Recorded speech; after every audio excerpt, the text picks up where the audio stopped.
Good evening. Welcome to the 5-8, where we discuss each of the week's 5 most fucked up topics for 8 minutes each. 5 topics, 8 minutes, 2 hosts, a guest, some singing, a lot of curse words, and as many cocktails as we deem necessary. LB, how are you? I'm halfway through my cocktail. That's what we like to hear. This is my first sip. It's your first sip? Okay, great. I'll sip with you. Yeah. Not bad. Yeah. Not bad. It's been a long week, but it's been a good week.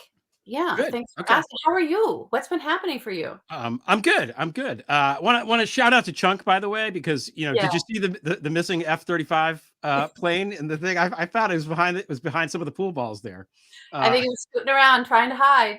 We Scooting located around. it. We did locate it. Yeah. No, I just have something before we get to the topics, and I want to move along. We have a great guest tonight. I don't want to keep him waiting. So, No. right before like late afternoon, another Clarence Thomas thing broke, right? In ProPublica. ProPublica has just got this guy's number, which is wonderful. They're doing great work. Just when I think it can't get worse, he does something else. He's like the hold my beer meme of SCOTUS corruption, this guy.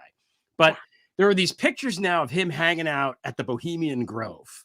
And I don't know if people know, that's like this big conspiracy theory thing, that's Bohemian Grove. It's the place.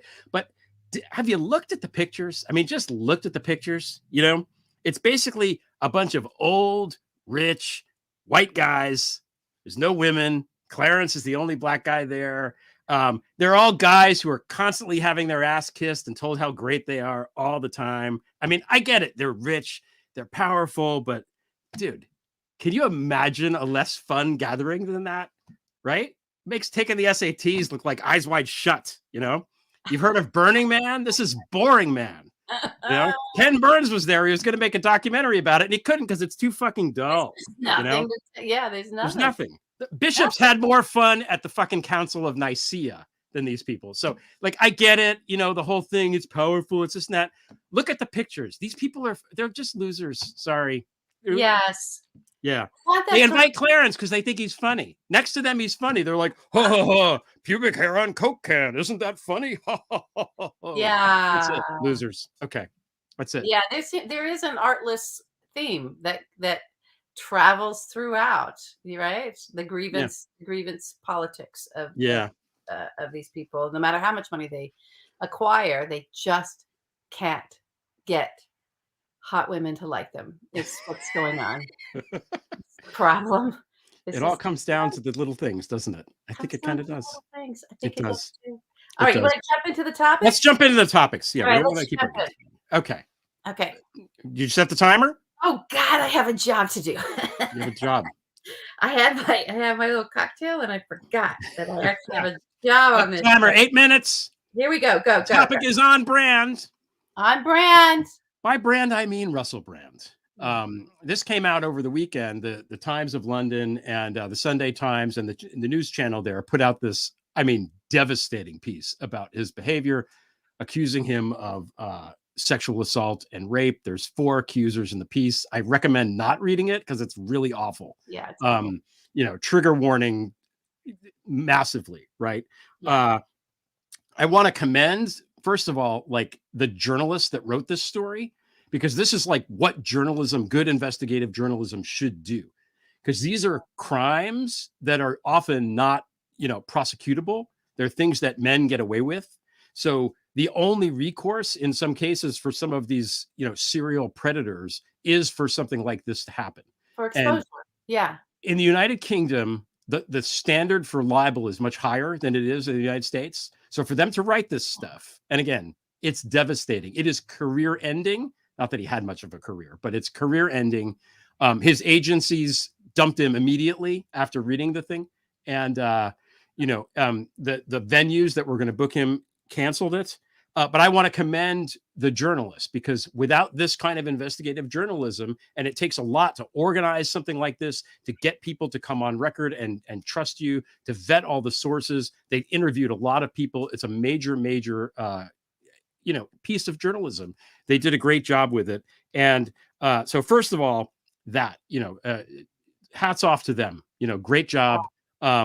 good, we get this guy. Jimmy Savile's mentioned in the article. Okay. Our friend Stuart Savray knows who that guy is, That's doesn't right. he? You know, Well, if you're calling that guy up to go have a good time, there's something wrong with you. Okay. Yeah. What was interesting in the wake of this was how people rushed in to defend him. And there were 3 different ways that I observed where people were trying to defend him. The first way was, he's innocent until proven guilty. He needs to be in a court of law. Until that happens, we have to presume. I don't have to presume shit. This was an investigative piece of journalism. There's 4 sources in there, the British libel laws. I think he pretty much did it. You know, Deshaun Watson, the quarterback for the Cleveland Browns, 22 women went on record and accused him of similar sexual assaults while doing massage for him. That wound up, they decided they couldn't charge him criminally, and they settled the cases out of court or whatever. But I believe the 22 women. I don't care that it doesn't. That's bullshit. Thank you. Yeah. It was that Alex Jones. Well, Russell, Russell Brand. Women threw themselves at him. I've never seen. That's irrelevant. And the whole idea and this mythology of him as some swinging Lothario is cover and bullshit. So that's ridiculous. Yeah. And the third one I think is very interesting, which is Russell Brand has of late taken to right-wing media, and he's like churning out the usual Kremlin talking points. So all of the cancel culture people are like, they're just trying to cancel him for telling the truth. So all of the cancel culture people, like the Andrew Tates of the world, are like lining up on this guy. So did you notice that? What'd you think of that? I think that when someone who is glaringly and obviously dealing with a profound disorder and blames others or cries conspiracy or thinks everyone's out to just get me, and that's what this is, without any accountability, you're looking at the other side of the disorder. That's just part and parcel to it. Gaslight everybody, deny. So I for that particular thing, and I've seen that and encountered that, and it's just, and they will literally weave narratives about the accusers or about anybody, saying, yeah, no, there's a history here. There's like anyone just calling out or even requesting, why don't you own some of this, or any of that is someone that's just part of a conspiracy. And it's just like, people aren't that coordinated. I don't know. It's just, or the simpler answer rather than all of that is you actually did what these women are claiming you did. Like that. Yeah. That's the easier answer for this. The thing about, I want to go back to the thing in the beginning where where you said his agents dropped him and all that, and like as if it's a big surprise. I didn't realize, I knew about this guy, but not from inside the industry because he's UK and it's comedy. I don't do any of that stuff, but because people had been openly talking about him for a while, they even turned it into a movie character. We got to have this guy because he was notorious, right? For just, it's the Lothario thing. I think there were a couple movies where he played that part because it was a natural casting thing. And then when this news broke, I noticed all of this stuff of like, it reminded me of Danny Masterson. It reminded me of that, where people were coming out that in the industry, especially other men going, yeah, we know about you. Yeah. And kind of not liking him and calling out that kind of his behavior. So and then you kind of see that this happened on sets and there's a lot of women. Just know that the agents, the executive producers, the studios that hire, the executives there, right? Because executive producers aren't necessarily studio executives. That the bosses, the folks in charge of everybody's safety, the folks in charge of writing checks, the people in charge of booking, of getting, they get those reports. They know. It's not that they don't know. They're going to hear right away. My God, if I tried anything, if I stepped out of line, even having coffee for a business meeting for something, my agent is the first person that's getting a call, and they're calling and saying, what the fuck was your client doing? So I find that it's probably good that they dropped him, but these are the enablers. And I think with and I'm not trying to be accusatory in that. I'm really not trying to throw anyone under the bus. Maybe people were clueless. I'm just saying he made people money. And until it became inconvenient for them to be associated with him, and probably in terms of other money, they didn't want their name on that. And they wanted to take some action. I don't think it was because when the abuse was happening and the reports were coming in that these people cared. They didn't care then. They cared only when the daylight was on them. So it's another reason why the investigative journalism is so important. It's why all the stuff on Harvey was so fucking important. It's just really important that these folks get a light shined on this behavior, and that Me Too got so turned on its head and weaponized and messy is unfortunate. But I do think there's still strength there. And I think one of the big benefits of it is women know we can come out, right? If we've got other women, other accounts, and if the journalists are interested in it and they're going to treat it with the level of seriousness and professionalism that those journalists treated this story and breaking this story and getting everybody on the record. So all of that did not exist before Harvey was exposed. And now it does, and hopefully it will continue. So I'm forever grateful. I just want to, in this moment, let the women know who came forward for him, which is a much more powerful man, really was a career ender, just be grateful and have gratitude for those women. Because I don't think this kind of expose and for Ronan, I don't think this kind of expose would have happened without them, doing this without any history behind it and not knowing what was going to happen to them. So shout out to all of that, to all of those forces. Yeah. And just to tie it together with what we were talking about at the top of the show, shout out to Anita Hill. Anita Hill. I think if the predators tend to be now. Yes, Cassidy Hutchinson, Noel Dunphy. I mean, Rudy we watched Borat, okay? We watched him behave this way when he knew the fucking cameras were rolling and that people were going to see it. What's he like in private? Look at what Sacha Baron Cohen did. He ran in there. He did. Right? He put the whole project in the moment at stake. Yeah. Because he was concerned for her safety. Yeah. We don't have a lot of that.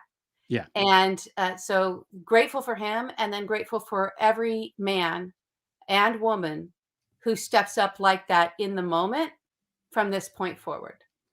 Yeah. Yay. So I think there's a silver lining in all of this. That's quite wonderful. Yeah. That's what I think at the end of the day. Okay. Cry conspiracy all you want, Russell Brand and Andrew Tate and Elon Musk. You're fabulous, bizarro, horrible men.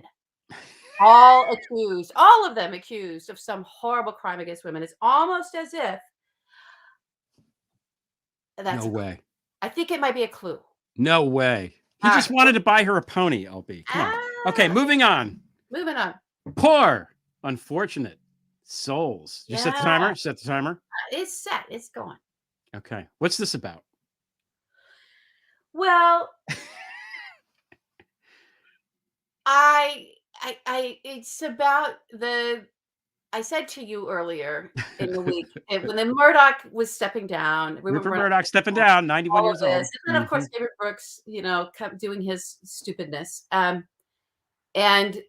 all of it, Bo Bear, all of these people, right, that are pro-fascism, pro-tearing down our democracy, pro-propaganda machine. I was just like, we need a phrase for them. And you had this, the traitors are easy to spot. That was your catchphrase during the Trump years. I had all my stuff, mob and all that. But that traitors were easy to spot was such a great semantic. And we need a semantic for these guys. I don't know what they are. They're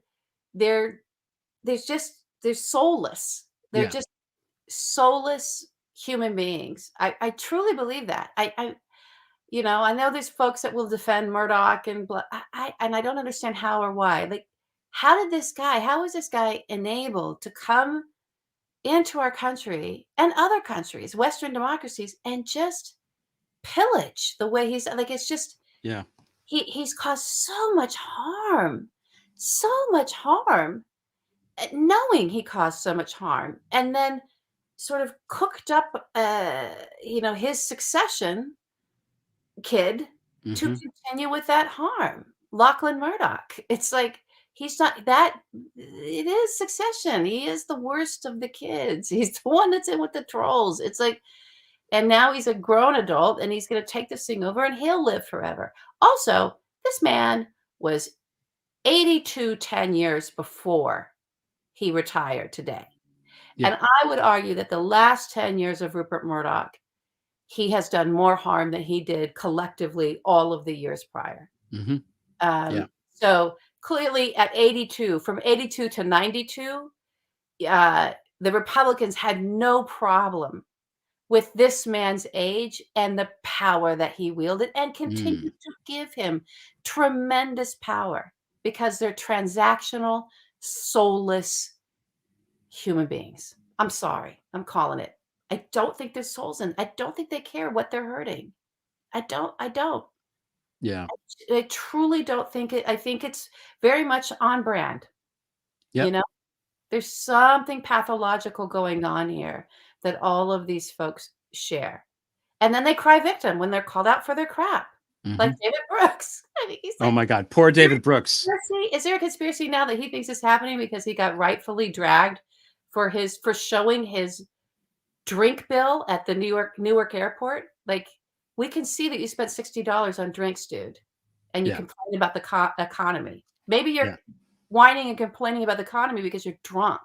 I've had like half of it and tweeting about it and writing articles about it. I've had like this much of my drink. You don't see me blaming people. I don't know. I could go on and on and on about it, but there's something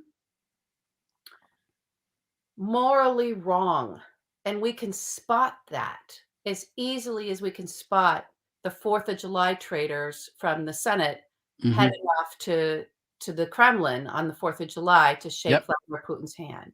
Yep. Ron Johnson. It's right there in our faces, about what these people are. I just don't know what to do about it. They have so much power. I don't know what to do about it. Yeah.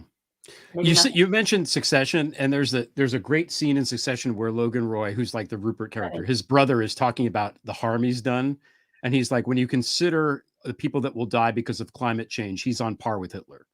Like he's straight faced saying this. Rupert Murdoch's one of the most evil men who ever lived in terms of like the corrosive behavior, the corrosiveness, the harm that he's caused mankind, like life on Earth. I mean, it's really, he's in a very short, list of things. Genghis Khan didn't spread false information that created global warming, like say what you will about Genghis Khan.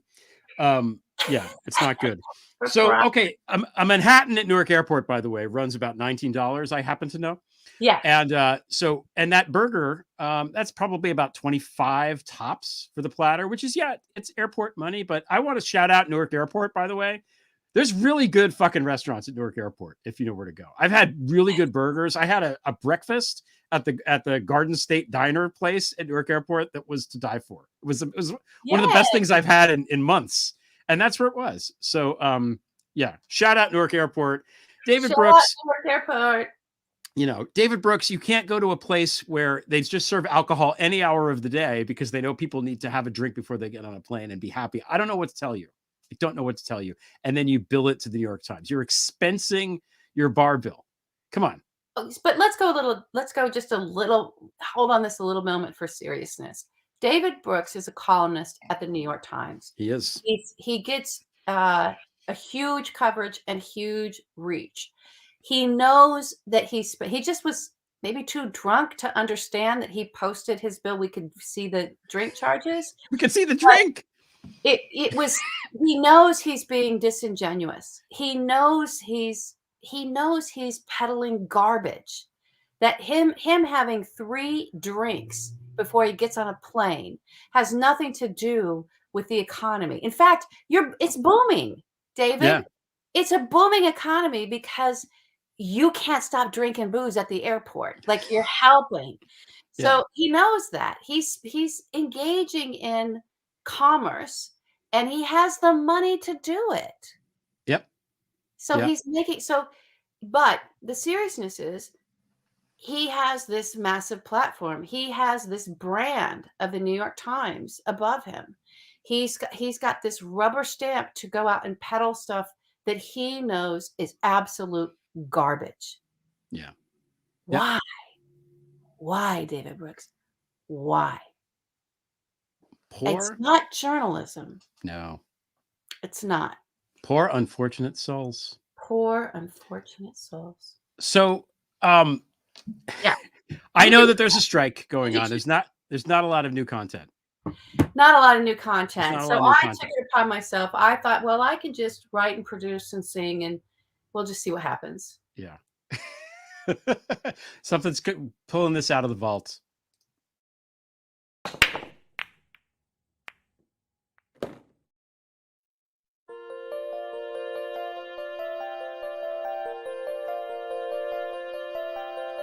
Look at our flag, isn't it neat?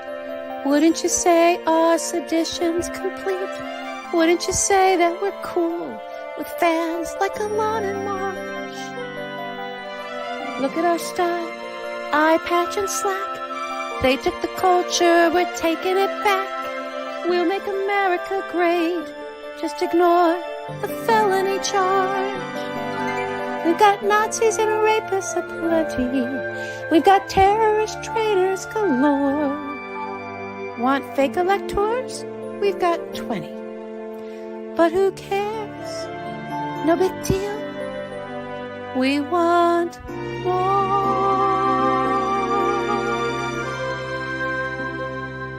We want to be where the Democrats are. We want hot women and artists to like us. Yet somehow they know what's inside us is terribly wrong. Being included was all we desired. Instead, we're left cursing our confused manhood. What would we give to have Springsteen sing us a song? Up where they're smart, where men have real chins. Up where we don't have to cheat just to win.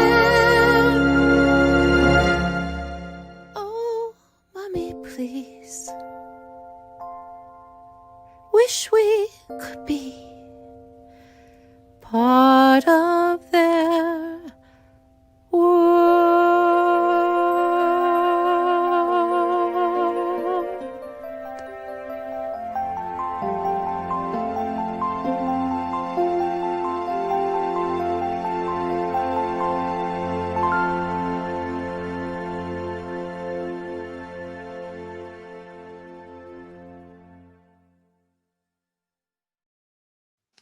Okay. Bravo. Shout out to Chunk for animating.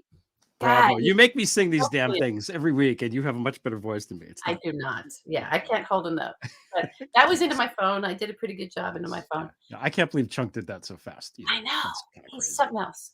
All right. All right. We're actually almost right on time. We're 1 minute late. We're okay. Much better at this. For our guest, yeah, he's, well, you know what? Let's just play the video, you know? Let's just play the video.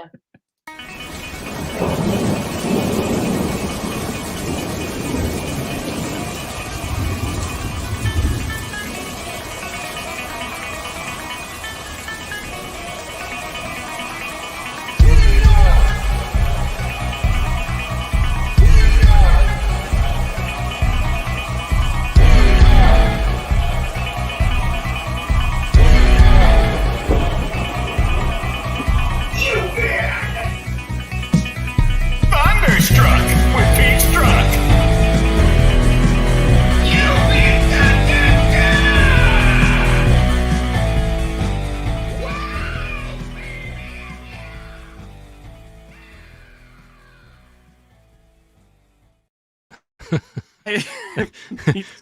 It is never going to be not mildly awkward, but the only good thing is I can immediately pivot. Your voice is amazing, Stephanie. That was fantastic. I was like, holy shit, that was great.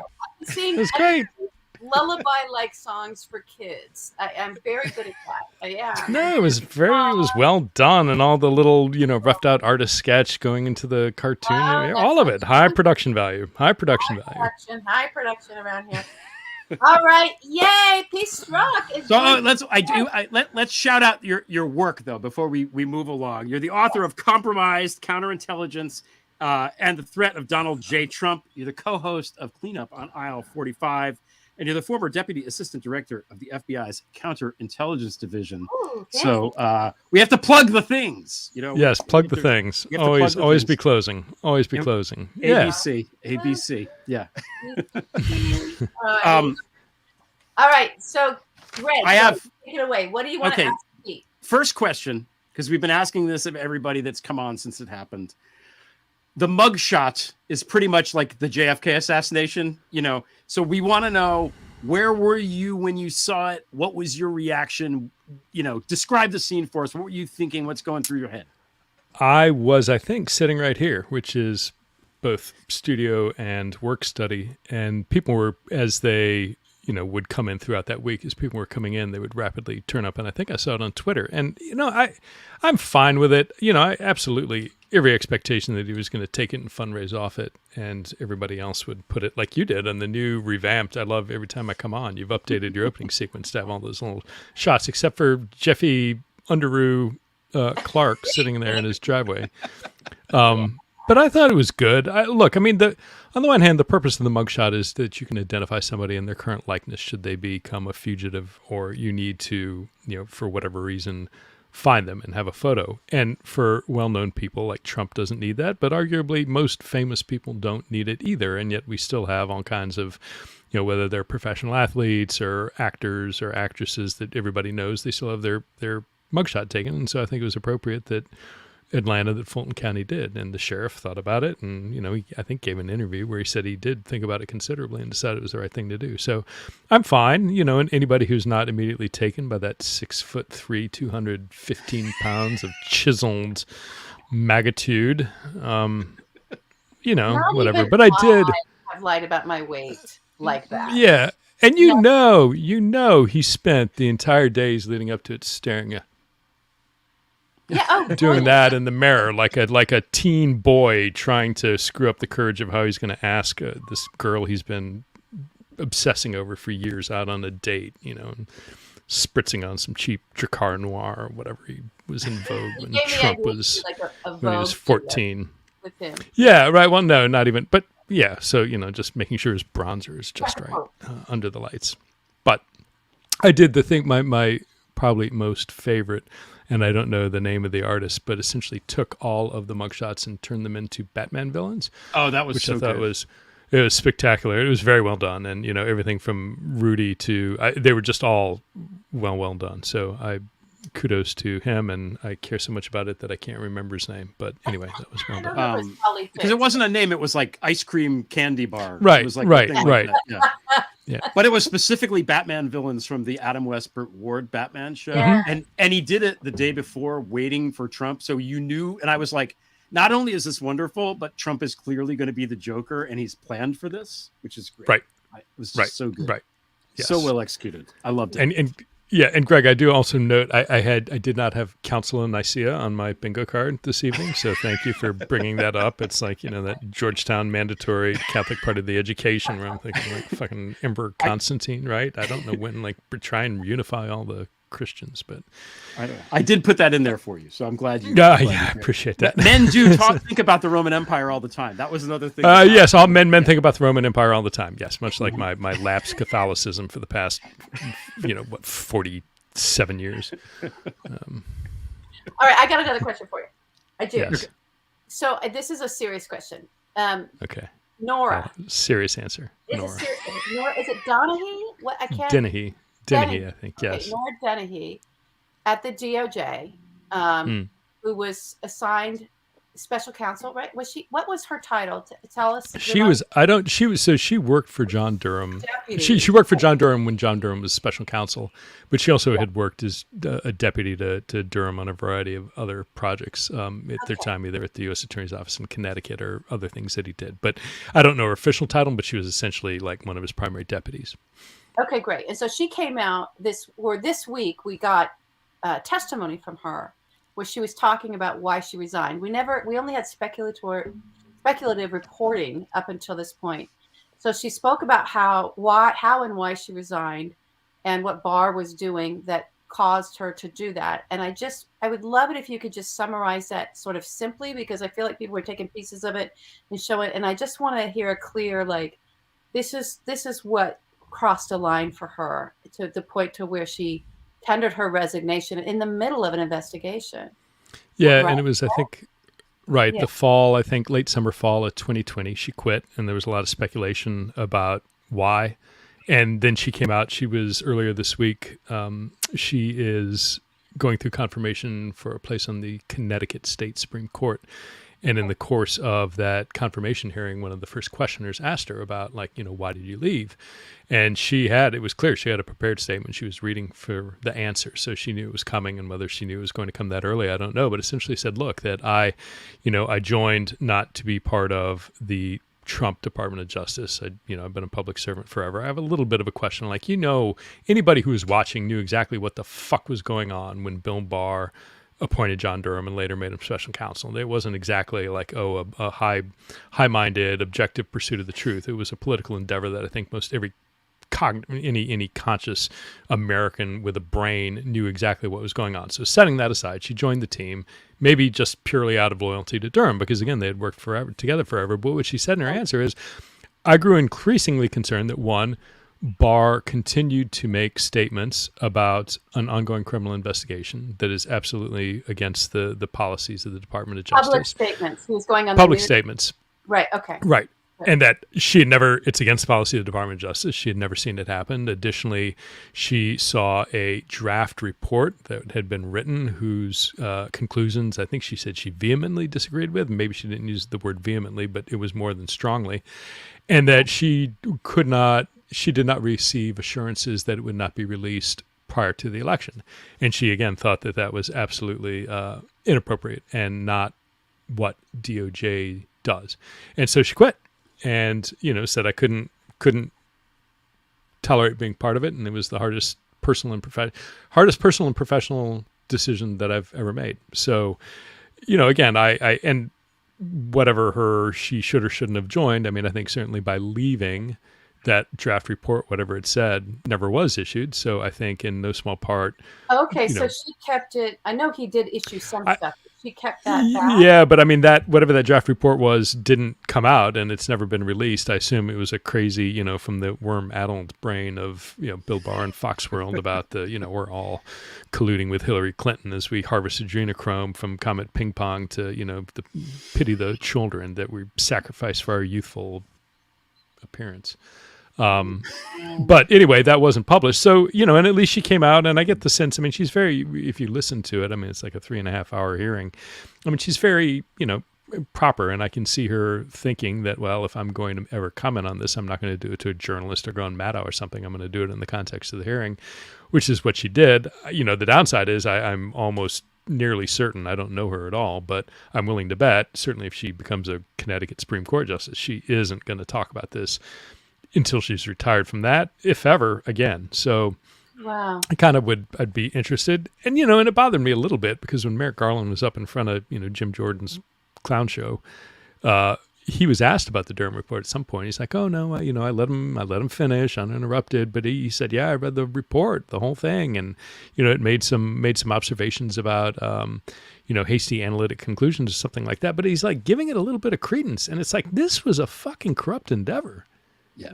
And why Garland is not, I mean, he could just say, I told him I'd let him finish it and let that stand. You don't need to give your imprimatur. It just tells me that whoever's prepping him, it's like, hey, you know what, Judge, go find this draft report and have your staff do an actual little bit of fucking homework before you put your imprimatur, who, and by the way, you were John Durham's boss for the last year and a half of this horrible, horrible, politicized, unnecessary, abusive investigation.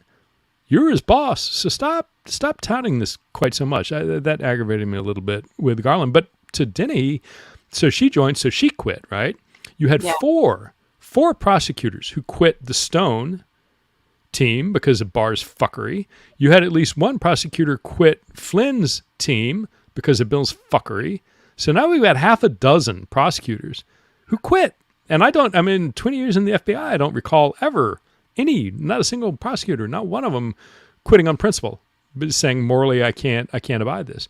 So to have that many all attributable to Bill Barr says a lot. And, it's vogue now for, Bill Barr and his little traveling roadshow on most of the major networks. He goes on there and he's the jovial, I have many leather bound books and my, smells of fine mahogany. And he's just this unctuous, duplicitous, but somehow apparently jovial man that is willing to say, oh, Trump's fucked in so many words. And so everybody's fawning over him and letting him rehabilitate what should forever be his legacy as probably the worst attorney general we have ever had in our nation's history. And, it sickens me every time I, turn on the TV and see him up there.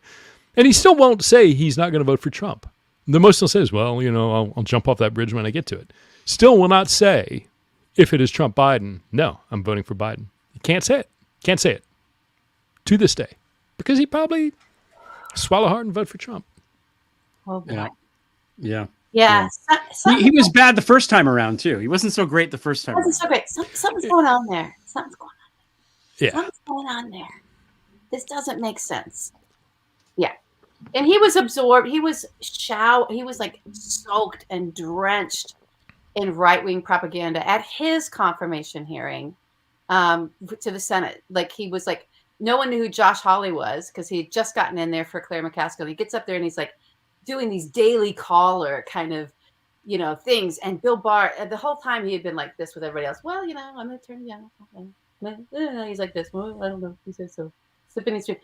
And then Josh Hawley gets down there and he's like, oh, yes. He's like, it's like, it was creepy. It was very Beetlejuice, Lauren Boebert. But by the way, if you find yourself on a first date and you're not at Chicago, you're not at Kinky Boots, you're not at Cabaret, you're at fucking Beetlejuice, whatever your kink, I don't want to judge. And at this family production, you feel compelled on your first date to essentially, if you watch, and we all watched the video, that man's hands were doing work. Hers, everybody was looking at her, but God damn it.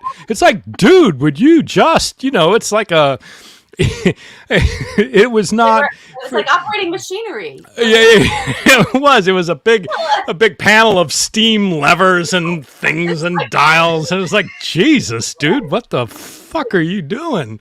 There was nothing. And, I first date.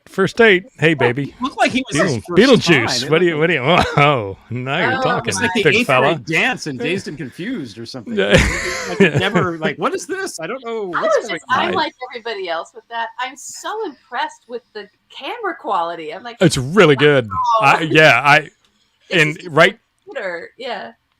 And for that, and presumably, do they have the entire theater that high res? Vegas does a very good job of cameraing up stuff, but I would not anticipate a Playhouse in Denver would have that level of quality, particularly low light quality. But hey, here we are. Maybe they knew it was going to happen and they wanted to watch it. But who knows? Anything's possible. I wonder if she and Matt Schlapp exchanged like tips with stuff. We are moving on. Moving on. Okay, so it's like no, and Matt's saying no, wait for the car. When he's buckled in, he can't move. He can't move when you get him in the car. All right. Allegedly, So I've heard. Yeah. So it's been stated that So I just want to push back on something that happened today. I don't know about you guys. I have at least $250,000 in cash tucked into various jackets in my closet. I have gold bars just stuck in my sock drawer. Like, what's going on here? What's going on here? No, what I read the Menendez thing. I read it quickly, but Jesus, that it's really damning. What did you make of it? What's your take on it? Yeah, no, I agree with you. I think it clearly these are, like everything else, they're allegations. But the things that bothered me the most were, one, he's the chair of the Senate Foreign Relations Committee, which, given that position and the information that he has access to by virtue of that position, what really bothered me, again, in the allegations, were that he was sharing restricted information with Egypt. And look, it's one thing if you're a corrupt politician, if you're on the take, I mean, that's bad and awful. But if you're cooperating or sharing information with a foreign power, with an authoritarian foreign power, that to me is beyond problematic and concerning. And the other thing too is, and we got to move on, although two things. One, right, he skated. He, by the grace of God, avoided conviction on prior public corruption charges. And one would hope, given that lifeline by the Lord Almighty, you would seize upon it, and maybe even if you're going to stay corrupt, kind of do it quietly and not walk into kilograms of gold bars that you're stashing in your house. So, and the other thing is the fact that all of us can sit here and say, hey, look, yeah, this is pretty bad, and God, if it's true, you should go to jail, just shows you how fucking divorced from reality the entire Republican Party is. To not be able to look at the same allegations about somebody, whether it's Donald Trump or coming out of Georgia or whatever it is. I mean, New York, we can argue about, but you can't argue with the Mar-a-Lago indictment or the Fulton County indictments or Jack Smith's D.C. indictment. If you just objectively look at the facts and say, God, this is serious, like we are doing with Menendez saying, holy shit, this looks bad, and what the fuck was the dude thinking? Half of America can still do that objectively. Half of America can't, and they're capable now. Looking at this, going, oh my God, look at all those bills. Look at the gold bullion. Look at, yes, that's true. Now let's keep on that thinking hat and let's expand it to your side of the aisle. And oh no, defund the FBI. It's corrupt. It's been weaponized. God, fuck me. Willful ignorance. All right. Well, you actually give us a great segue, like into a thing. Are you going to stick around for us? Because I know you have to go. We'd love to. I do, but what time is it? Give me. I have like 2 more minutes. So right, well hit me with the most urgent, serious, or not so serious question. All right. Well, I just want to. Okay, let's do this. Then let's backtrack. We'll save our 4th segment. Greg and I wanted to know what you thought of that Meet the Press interview with Donald in terms of, yes, Kristen Welker just allowed all this and didn't fact check in real time. They weren't prepared for this. It was taped even. They could have interjected. Okay, all of that. But there was some scuttle today out there saying, he might have incriminated himself with some of what he said to her. So we just wanted to get your opinion on that of, when is that going to make a difference? So it's not just that the hypocrisy is on display within the party and they won't, and they actually lean on that and they like it. It doesn't bother them. But then they keep incriminating themselves more and more on crimes that they're being charged and indicted for. And we don't see anything happen except for the E. Jean Carroll stuff. He did pay a further price for that. Right, and I think he will continue to. The issue is going to be that he wasn't under oath in that interview, so he can. Politicians lie to reporters all the time. Yeah. So the argument's going to be like, you can't wheel this into a court of law and say, oh, you stated this, you lied. And like, no, he may. I doubt he'll ever take the stand. So using that as evidence is he wasn't under oath. So it's going to be It's going to be problematic. In the court of public opinion, does it do any good for people to sit there and say, oh, he admitted it? Well, of course he fucking did it. He did it, in my opinion. And so I don't know. I don't know what the answer is between showing enough of him so that people understand how crazy and what a threat it'd be if he returned to the presidency versus not platforming him in a way that allows him to just unchecked spew lies. And if you put a web page up that fact checks them, nobody's going to go. I haven't gone on there. Nobody's going to log on. And I worry that, all the undecideds that are the middle, God forbid how they're still undecided, but the people who are going to decide the next election are going to be informed by what they see in the media. And the media, in my opinion, is doing exactly what they did in 2016. Yeah. They are just driven to present both sides of the issue. And it's like, look, at some point there's the truth and there's just a pack of lies. And these aren't like little I invented the internet, where in reality I just passed some bill that funded DARPA or something. This is like the sky is purple and the grass is yellow. It's just crazy upside down falsehood. Yeah. After falsehood after falsehood. And and everywhere, I mean, except for maybe MSNBC, but like CNN is doing this crazy, we want to, capture the Fox viewer and, all some bizarre stuff going on at, CBS, but all the networks are afraid to, at some point, this isn't two people running as part to be president of a democracy. This is one person running to be president of a democracy and one person running to establish an authoritarian or fascist state. And it sounds like, oh my God, that sounds very alarmist, or that sounds very extreme, but it's not. We're at the point none of this is hidden. He's saying exactly what he's going to do, and it's not democracy. And I get that, every single reporter and commentator out there is terrified of saying that because, well, that we leave that for our opinion commentators, but it's the truth. So I don't know. I was not a fan of that interview. I thought that was, there are people who could do that interview, right? I think Jonathan Swan could probably do that interview. I think Caitlin Collins could have done that interview in that format. But, the thing CNN fucked up was putting Caitlin Collins in front of a campaign rally crowd for Trump where she couldn't try. She might.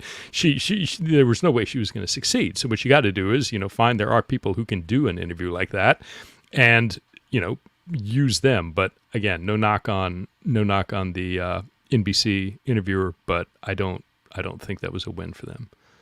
No. Or us, or the American public. Well, we just wanted to know your thoughts on. Thank you for saying that too, because I think it's the fascism thing is important, and the more people saying it out there in the ether, I think the better. It's just when all of the academics who study fascism are up in arms, it's probably not great. Yeah, and it's not, and everybody, right? Because there's all this hyperbole, and there's always hyperbole, and so you say that, and it's like people have said it for too long, too lightly, but.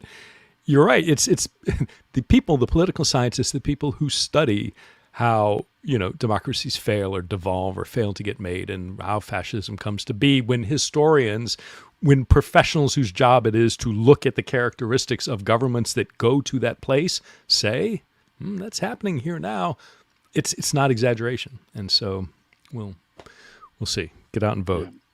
Yeah. Okay. Quick vote. Quick question before we release you. There was a dog sleeping on the couch behind you. That's People Max. want to know what is the name of the dog? Max is a 10-year-old Cavalier King Charles Spaniel. He is an old man. He's like in his salad days, as it were. He had like the beginning of congestive heart failure, so now he has like more pills than my parents take every day. But it's all right. He's plugging along. He's good. He's happy. He's quite happy. He's doing what he does best right now, sitting there. Dogs are amazing. Excellent. So that's Max. Amazing. Yeah. Is there anything you want to let us know is coming up for you before we say goodbye? No, it's good. Tune in. Check out the podcast. It's free. We're talking the podcast Clean Up on Aisle 45. Essentially, is tracking all of the residual criminality of Trump and all the people around him. So whether it's Trump and Fulton County or Rudy and Shea Moss and Ruby Freeman, or John Eastman and Peter Navarro's trials and tribulations in D.C. we talk about it all. So give it a listen and hopefully enjoy it. So always great to join y'all. And I'm going to go finish my Negroni because it's Negroni week. So Thanks for joining us, Pete Strzok, everybody. Pete Strzok. Take care. All right, always fun when he's on. I love him. Love when he's on. Great. Yeah, he is just great. He's good to us, and we love that too. Yes, we do. So here, I'm going to set this timer because he did give us a good segue. Yes. Of just this sort of, they don't seem to care about the hypocrisy. They're in this bubble, this falsehood, right? And then the two things of like, you can't just look at what the GOP is doing and just compare it. It doesn't, right? And the Menendez thing plays into this too. Of, Menendez is being, I'm getting told to turn up my volume. Do I need to do that, everybody? Okay, let me try. So sorry, I'm going to take a pause. Let me turn my volume up. I hope that helps. The Menendez thing is in terms of how the Democrats are looking at that, they're saying, we're going to get this guy out of here, right? He should resign. Immediate calls of resignation. Immediate. Resign. As soon as that indictment dropped. The Republicans won't do this. They will not, for their own, whether it's just behavior that we could, like fraudulent personalities, fraudulent running, maybe even isn't George Santos being investigated? Did he get indicted? I can't remember, for raising funds. Whatever it is, they circle the wagons. Yep. And they keep the power. That's what they do. Yeah. Kevin McCarthy, the only reason a shutdown might even happen, and I know he's kind of throwing stuff out at them. Oh, they're chaos. They want this because they don't know how to. They want to get rid of him, right? And he'll even let that happen while still coming to the table and circling the wagons and protecting the power, because that's what matters more than the integrity of the House and Senate, right? The capability of the job, doing the job.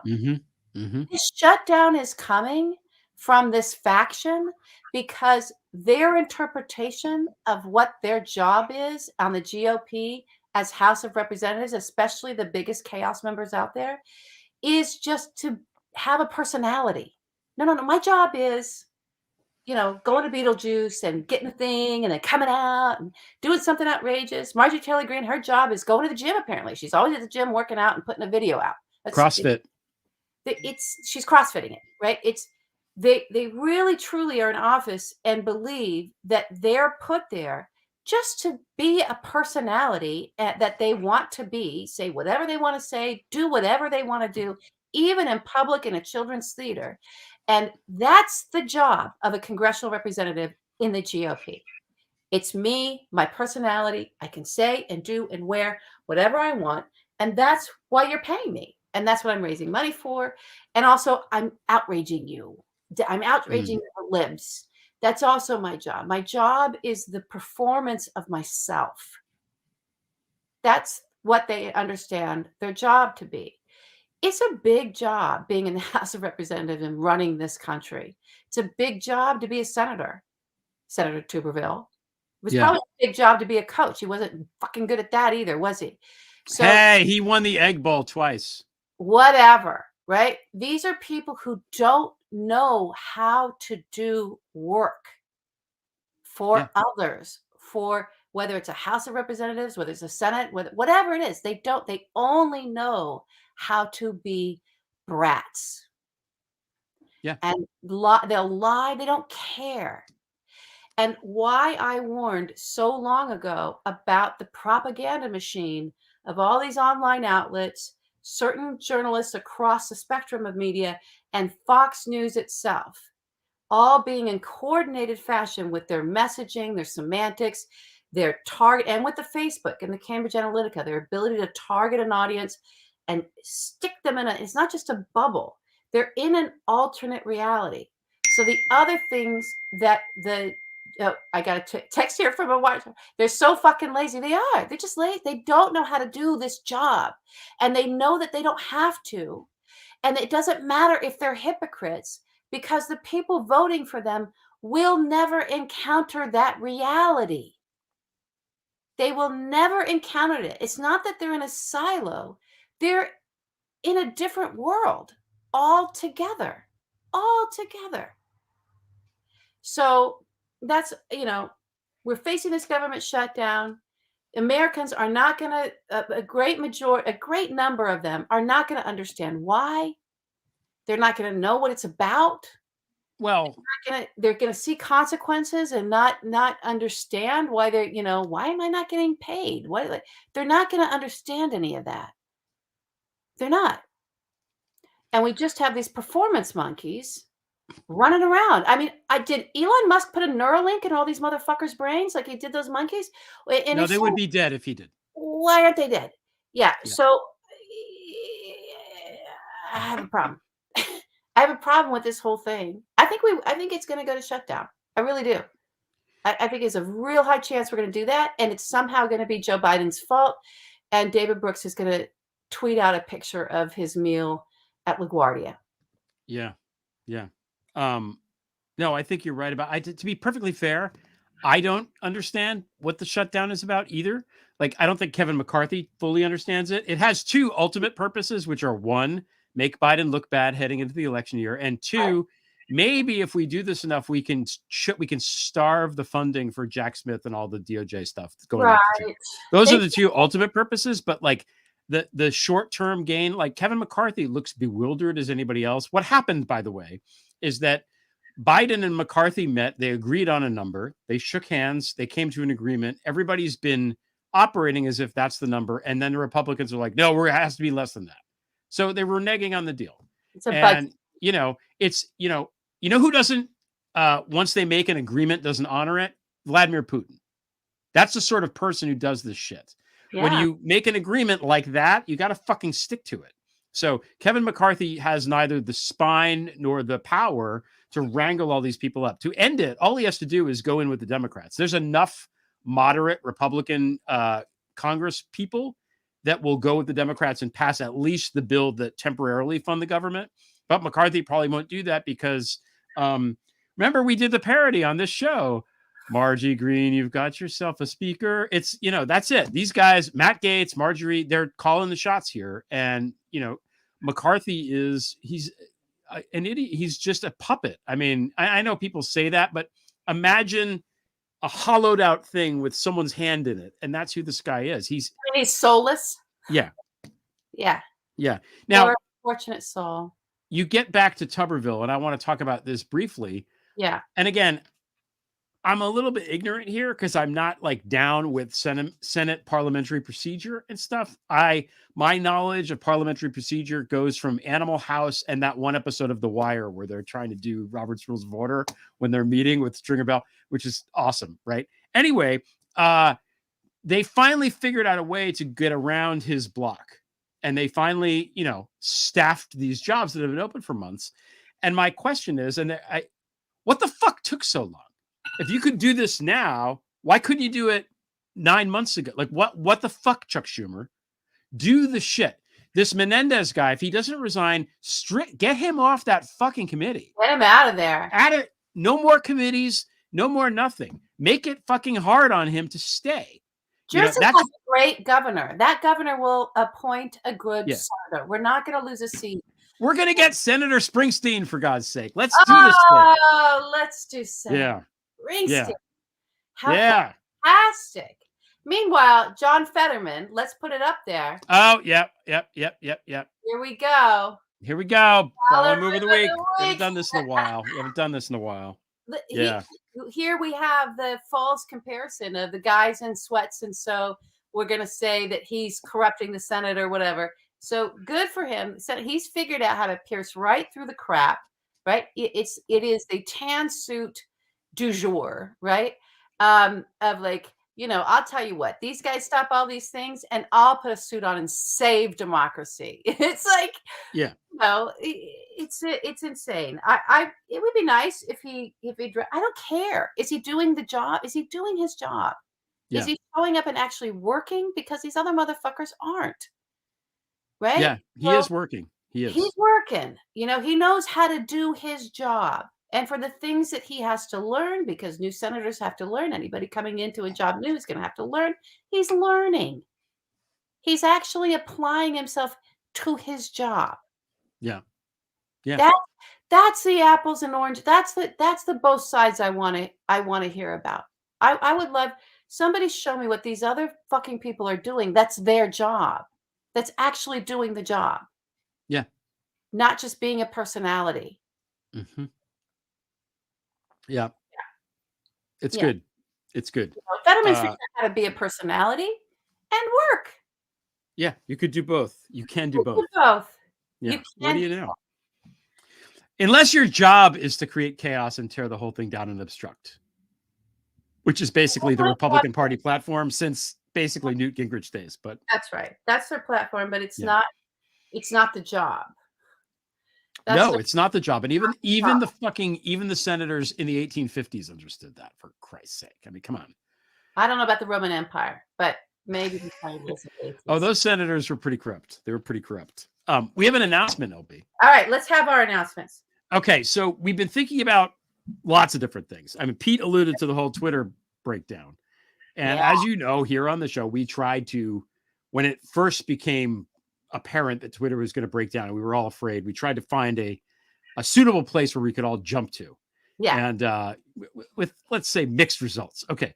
So now there's all these different places and we're not trying to nothing's going to replace what Twitter is. Right. But we are experimenting with something here, which is a value add to the people who join in the top 2 tiers of the membership thing, which is, Right. I believe, Velvet Rope and Green Room. I think that's what it's called, right? I think they are. Yeah. If you are in those 2 tiers, okay, we made something for you. So what we made is, okay, we made a Substack, and the way this is going to work, and again, I'm figuring this out. We're figuring it out as we go. Okay. We're going to post the episode, like that YouTube page, like coming up page. As soon as I create that, we will show it and create a post on Substack. Okay. And therefore, the comment board of the Substack page will then operate as a chat room when there's no chat room, because we love this chat room. And we feel like if there was a way to keep it going in the times when it isn't the hour and a half that we're on the show, that would be nice. And people might like that. So we also can't, I mean, we can enter this chat room, but it's very, very difficult to chat with you guys and also be on the show, creating and producing the show. So we'll get in there with you and talk to you guys. We'll set aside a little bit of time every week, and we'll enter the chat and just, get to know you guys. So we're going to have pages. True Player does a great job moderating this effort that we do. And she creates the show notes. We're going to have the show notes in there after the fact.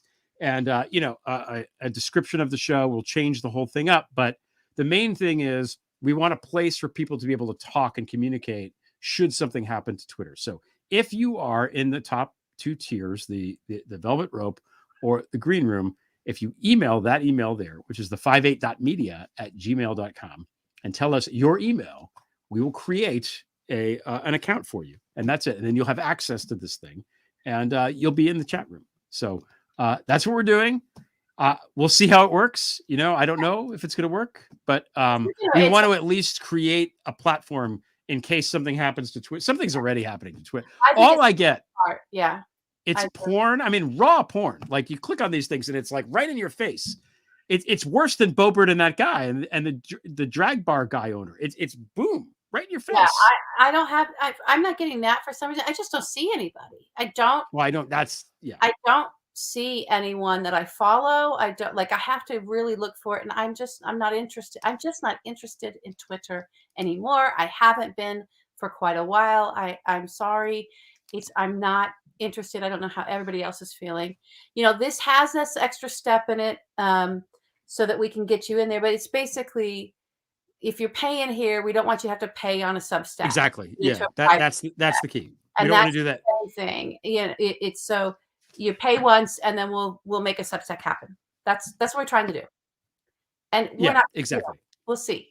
We'll see. That's exactly right. Because I can create the members in Substack, but I can't do it in YouTube. So anyway, if you would like to be a participant in this, that's the email. Send us an email and we'll get this set up for you. Okay. And again, it's an experiment, so we'll see how it goes. Okay. Last topic. Last topic is Taylor Drew aliens. LB, what on earth does that mean? It doesn't really mean anything other than I said to you, I can't just do political news. I'm over that. I've stopped watching the news for the most part, and I just wanted to talk about other things, like what else is going on out there.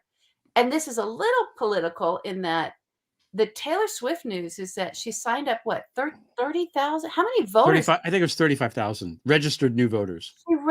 She's out there getting new voters registered in Tennessee, where she is from.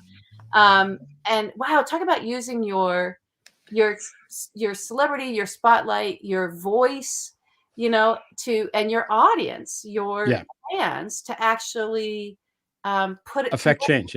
Yeah, affect change. They can vote however they want. She's just getting people registered. So just shout out to Taylor Swift. I just loved that. And obviously, I think her fans tend to skew younger because she's a young person.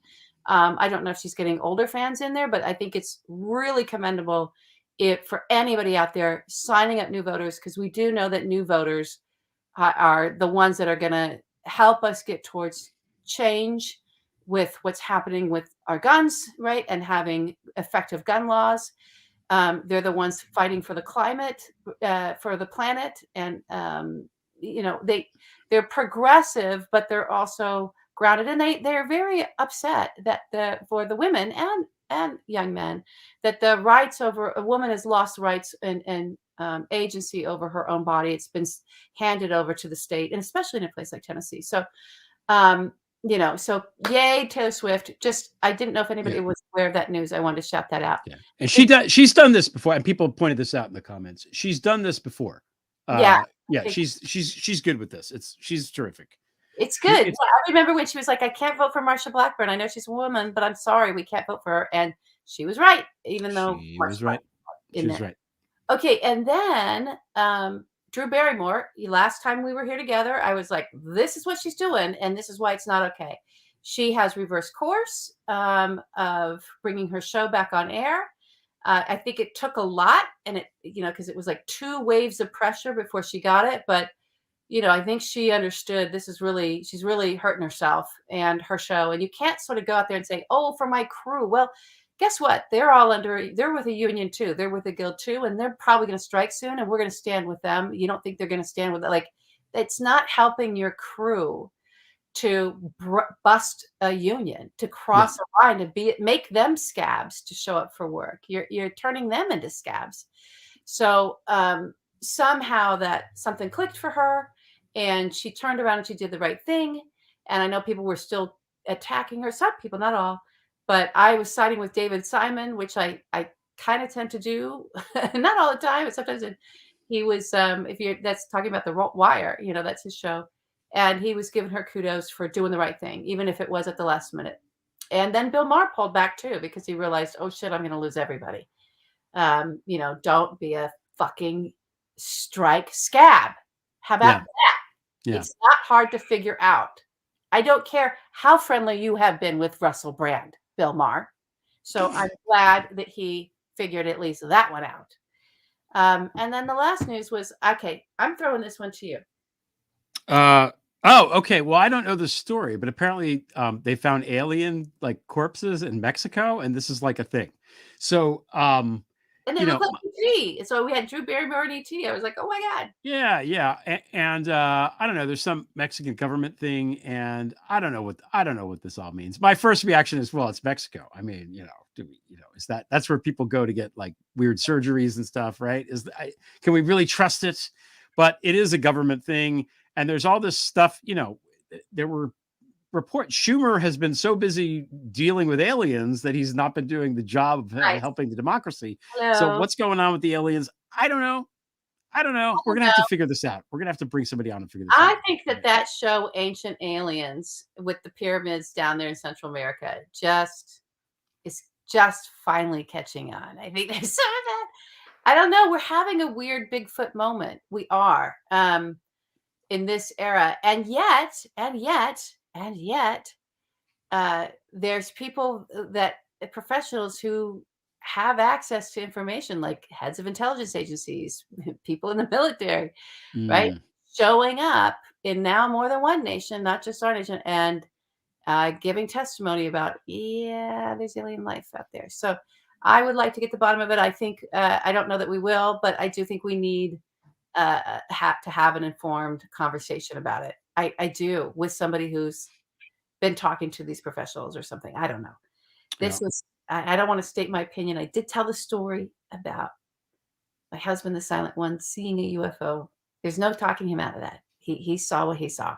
So, and he is a very pragmatic, oh my God, you have no idea. He doesn't fall for anything.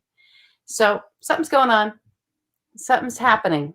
And we're going to have to figure out how to have a cogent conversation about it instead of pictures of mummified aliens that we hand to Chuck to put in our animated opening.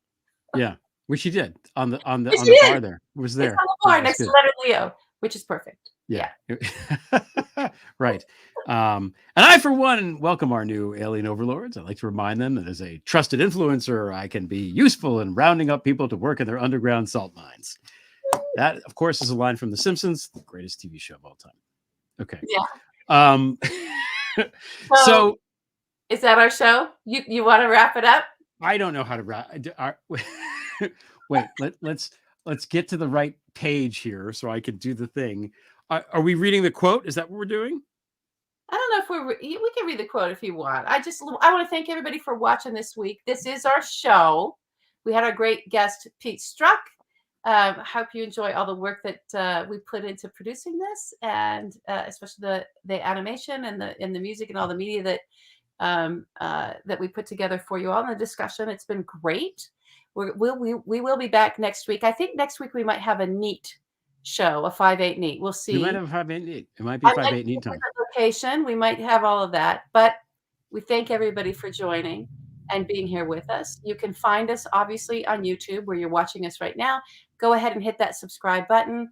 Join if you want to be a member, and the different tiers of membership we're trying to give you guys some options there, but we really appreciate the support, and it does help us put this show on every week. And with that, Greg, I say, what do you say? What do you say? I said, I think we're going to get through this.